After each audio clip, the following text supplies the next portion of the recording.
was kids, so we would fight over bikes. We would fight over bike parts. We'd go steal bikes, and then they know we stole some bikes, so they want to steal the parts from us. You know, that type of stuff. Those are the type of issues we had. We didn't have no Crip and blood issues. We had, shit, your bike looked better than mine type stuff. Put a swing together and put tennis balls in it. Little things that would hit the spokes that we was driving, you know, stuff like that.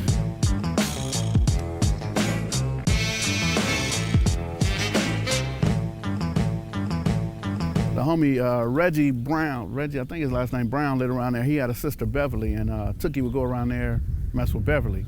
So we hear Tookie around the corner, shit, we going in the house. Because there was a fear. There was a fear that we didn't even know if the fear was real. You know, just the stuff that everybody said, big bad dude. Coming from here, we would always go to Normandy. We go to Quan's Market. Howe's Bakery was at the corner. We'd always go there until we start getting into it with everybody on 69th Street. So they would walk there too. Everybody used the stores on Normandy as opposed to going to Western. No one that I know except for Calvin Nairn and all them, they would go down there because their grandmother lived on the other side of Harvard Park. My brother Steve went over there. My brother Steve would go over there with Eric Kolar. His brothers are twins. So the twins who are famous for one of being the original Six Deuce Brims, but at the time, we don't know what that is. You know, that's Eric's brothers. We don't know that they are some, you know, dudes who started a gang or helped to start it or whatever, you know what I mean? Or some of the originals. So my brother would go down there and Calvin Nairn and them would go down there and that was it. But as far as the kids walking down there, like we mobbing down there, nah, but there was a fruit tree down there, a pomegranate tree at Gage. So we would take our chance going to the pomegranate tree though. Yeah. In 1979, stand on this corner, said 79, 80, 81, 82, 83, you know, this was a war zone. So it went from being beautiful little kids to being a war zone, and now it's back to being a beautiful community. Do you remember why you guys moved in 77 from over here? My little brother was born and we didn't have enough room, so my mother moved into a house that had a bigger house that had more room. And she didn't care. She didn't know she was moving from the 8 trays to the 60. She ain't do it on purpose. She just saw a bigger house. She ain't know I was going, that my fighting just to get past 69th Street was just getting me ready to fight on Crenshaw on 63rd, you know? What elementary school were you going to when you lived over here? I went to St. Anselm's on 70th and Van Ness, Arlington. We had to come in through Arlington, so that's how I got to meet all the people on Arlington, the Springers, and all the people who were on Arlington pocket checking.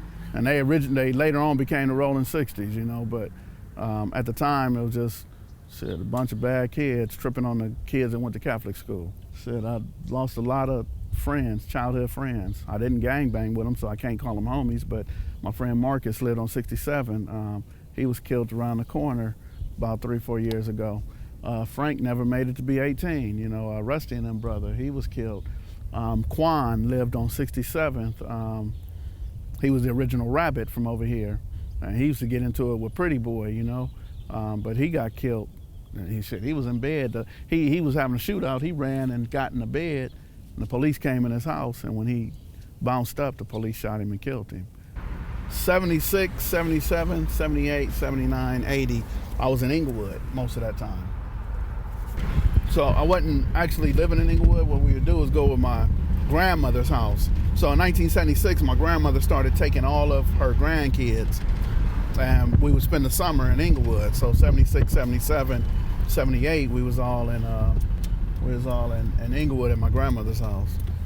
So that was how I started learning about the Inglewood. In fact, that's when we wanted to go to the movies on 5th Ave in Manchester, and we couldn't go to the movies because the Crips were there. Oh man, that was a problem.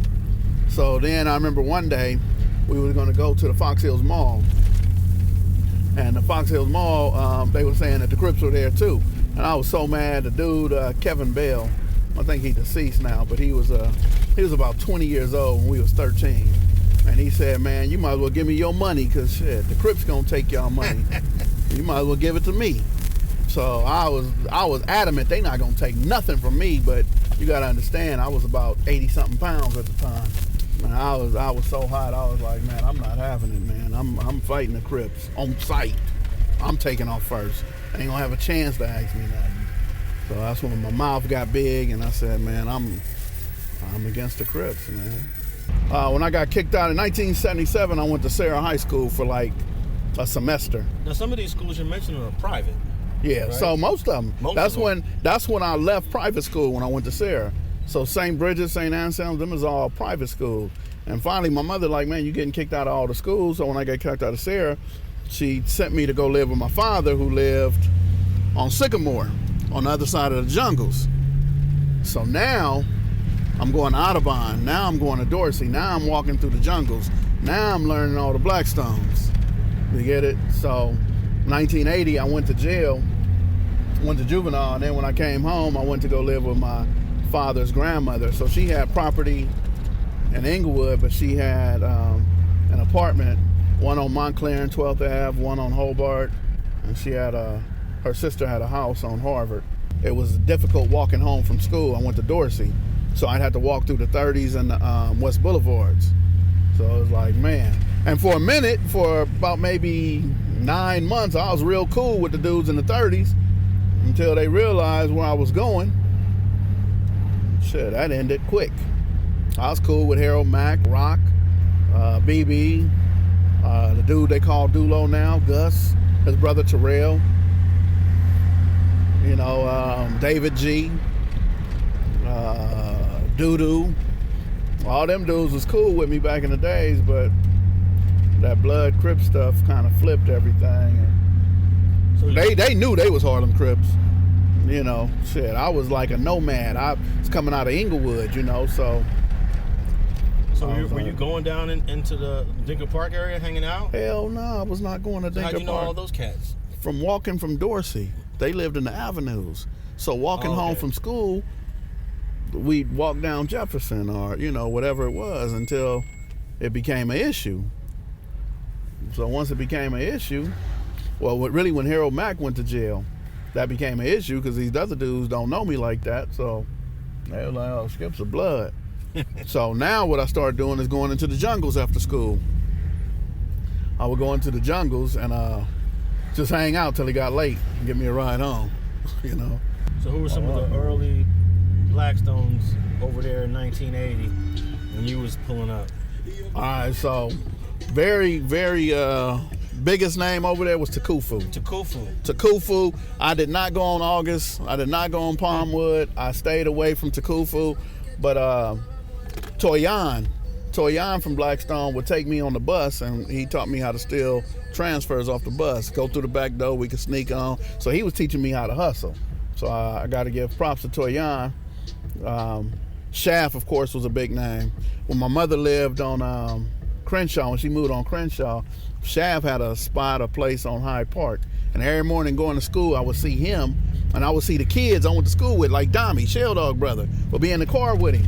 And I'm on the corner, 63rd and Crenshaw, catching the bus, and Dommy would hit me up like, what's happening, blood? And I'm like, oh my God, you trying to pull over and give me a ride then. Don't just hit me up and keep going, you know, with all these Crips around. But yeah, Shaft was a big name. Johnny Ball was a big name too. Johnny Ball got killed like in '83, but his brother was Dino, not Dino Love, but Big Dino, Big Time, Fats. So they was always about their money. So them was some of the guys I looked up to as well. So this is before you ever even was hustling. You wasn't even, you haven't got to that point yet. So I was. So I had started stealing cars. That's why I went to jail. Okay. So I was breaking in cars, stealing stuff. That's really what got me into the avenues too, because I going to the skating ring and Shannon and Romeo and Ethan and them, they would want tires, or I would go in the car, steal a block bunt, the radios. The block bunts and the Alpines. Yeah, so whatever, the Concord radios, whatever. Yeah, so I was already hustling, but I was like a petty hustler, man. I would do shit and hit for like maybe get $40 for a set of tires. You know, maybe if I stole a Celica Supra, I could probably make about $200 off of it. The tires, the radio, the seats. If I sold the seats, it'd be more. But these dudes was making like thousands. Thanks for watching StreetTV.net. If you're not subscribed, please hit that button below and click the bell to receive alerts and notifications. Like and comment below to give us your feedback, and be sure to watch the 2 related videos to the right. If you want to support this platform or follow us on social media, visit the links in the description and listen to our weekly podcast, The Gangster Chronicles, every Thursday. And thanks for watching StreetTV.net.